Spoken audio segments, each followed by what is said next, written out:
बिस्मिल्लाहिर्रहमानिर्रहीम। अस्सलामुअलैकुम व्यूअर्स, उम्मीद है कि आप लोग बिल्कुल खैरियत से होंगे। आज हम बात करेंगे दरूद गौसिया के बारे में। ये दरूद खानदान कादरिया के मामूलात में से एक है।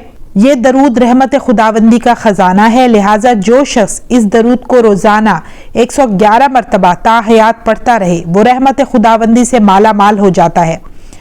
एक अल्लाह के बंदे का कहना है कि जो शख्स रोजाना इस विर्द को कम अज कम एक बार जरूर पढ़े उसे 7 नेमतें हासिल होंगी। नंबर 1, रिस्क में बरकत होगी। नंबर 2, तमाम काम आसानी से हो जाएंगे। नंबर 3, नज़ा के वक्त कलमा नसीब होगा। नंबर 4, सख्ती से हमेशा महफूज रहेगा। नंबर 5, कब्र में वुसअत होगी। नंबर 6, किसी की मोहताजी ना होगी।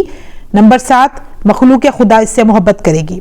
इससे मालूम होता है कि ये दरूद की बरकत हासिल करने के लिए इसे रोजाना पढ़ना इंतहाई ज़रूरी है। इसके अलावा रसूल अकरम सल्लल्लाहु अलैहि वसल्लम के कुर्ब और ज़ियारत के लिए भी ये दरूद बेहद मौसर है। तो चलिए ये दरूद पाक मेरे साथ पढ़िए। बिस्मिल्लाहिर्रहमानिर्रहीम। अल्लाहुम्मा सल्ली अला सय्यदिना व मौलाना मुहम्मदिम मादिनिल जूदी वल करमी व इलैहि व बारिक वसल्लिम। शुरू करती हूँ अल्लाह ताला के नाम से जो बड़ा मेहरबान निहायत रहम करने वाला है।